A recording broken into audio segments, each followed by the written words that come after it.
So it's actually stretching over. So the problem that you'll have with that is that you can't actually lower the tire pressure enough to be able to get a lot more grip. All right. So when it's stretched and you lower the tire pressure, what's happening is when you're in drift and the tire's rolling over itself, it's got nowhere to roll to, if that makes sense. Okay. Because it's stretched, it's making that patch smaller, and you want as big of a patch of pretty much tire on the ground as possible. So we're going to run the 9.5-inch wide rims next weekend for drift prac, and we're going to see how low in tire pressures that we can go to see if we can get more grip out of it, even though I think we were competitive even with the setup and tire pressures we had. What were you running? 18 psi cold. Yeah. But not that I stuffed up, I thought that the track temps were going to make it grippier, but it actually was the other way, and it made it slipperier because it was so hot.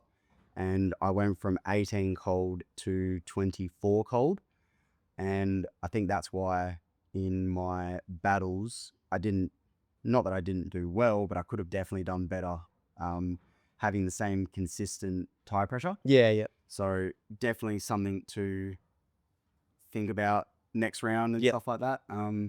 But yeah, it's all learning experience. I'm not a professional by any means. It's only my first proper year, I guess, of competing. So we're only in pro amateur. So yeah, we're getting it, but we're getting it. Yeah. So really, this bumper is absolutely gonski, which is not good. So it's definitely seeing better days. Yeah. So what the plan is, I do have this bumper. Mm-hmm. Not a fan of the style of it, but Oh, that's real 90s sex spec right there, man. It's like veal side spec, boy. So I actually got a full body kit. I actually had the side skirts, front quarter panels. When did you pick that up? I think I got it about 6 months ago. Oh, I saw it on Marketplace, and a guy just wanted a carton of beer for it. Oh, wow, yeah. So I was like, even if it's not that great, you know what I mean? Like 50 It's just drift. Yeah, that's it. In other news, the 180SX on the hoist has finally starting to look like a whole car again. Yeah, got the front bumper on, got the rear quarters.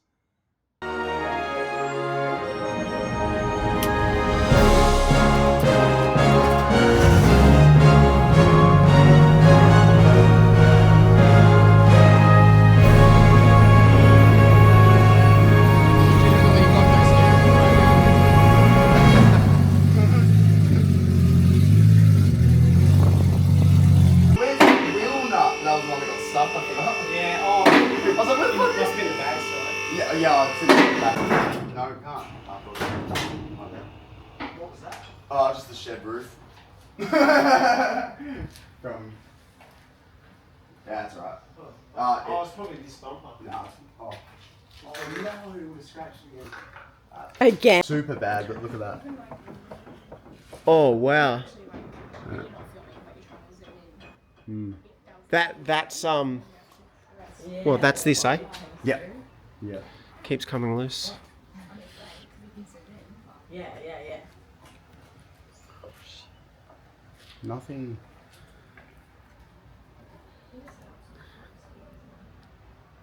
How are these? Yeah, great. Yeah, everything's tight suspension wise, besides where the LCA connects to the knuckle. But I'm still. Nothing's bent. I don't get it. Because what, the steering has gone bad again? Yeah. It does look like the rack is on a tilt.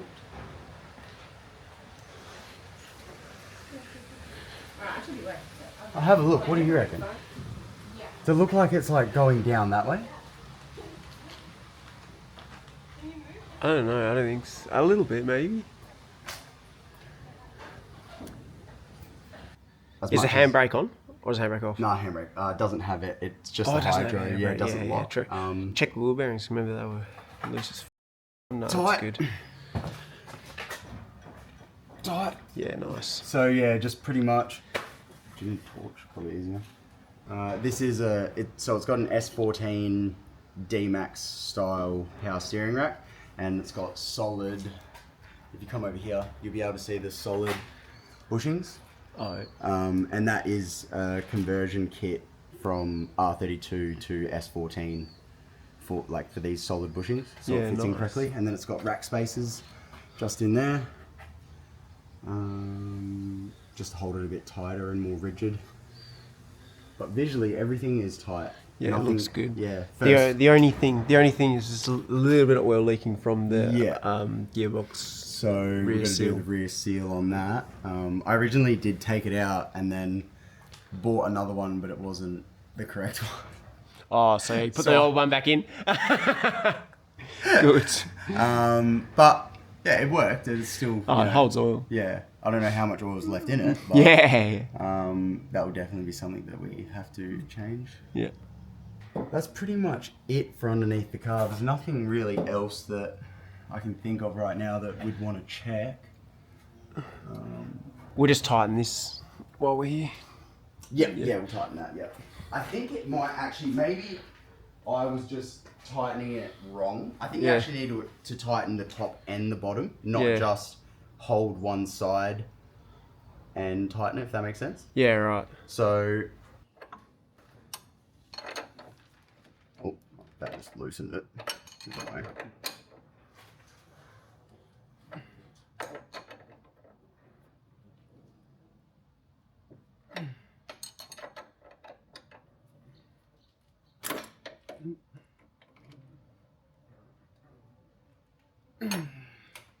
Cool. Yeah, way better. Awesome.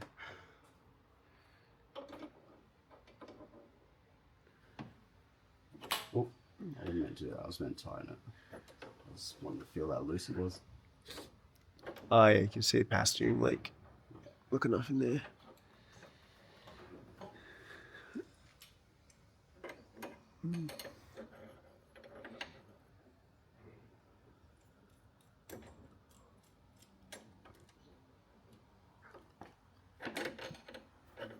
Alright guys, so we just ran through the car. No major issues. Found a small couple of little things. There was a loose lower control arm ball joint on that side.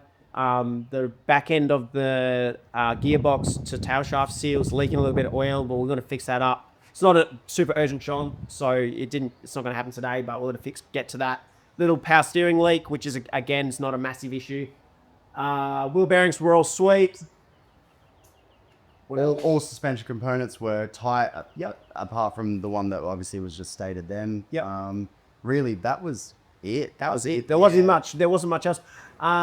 So the steering, there was like a little bit of looseness in your steering. It wasn't loose. So what the issue was is that the car was driving straight, but the steering was just progressively turning. Like it was driving straight, but the steering was like at like a 90 degrees. Oh, the wheel wasn't.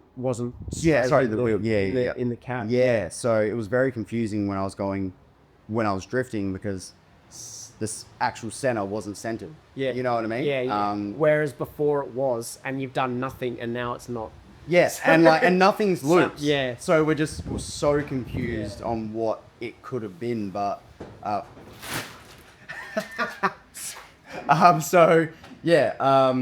We are hopefully going to get a new power steering rack and pump. So once they come and we get the fluids from Ampol to replace coolant, oil, power steering fluid, we'll do all that and we will get the leak for the power steering rack fixed once our order comes through from our new sponsor. So yeah, we drop it. Yeah, sure. Yeah. So Raceworks is coming on board for this season. So yeah, all the lines are going to be done in Teflon. So the braided lines instead of having just the rubber. And yeah, we shouldn't have any leaks or problems with that from here on out. Super excited. Yeah, thanks Raceworks. Yeah, thank you, sir. Thank you. Every bit and any little thing will help our season. So 100%. Yeah, very appreciative. Very appreciative. All right, yeah. So next video we're going to play on the sim. So not sure where that's going to fall into a video, but yeah, we're off to do that. Let's do it. Let's go.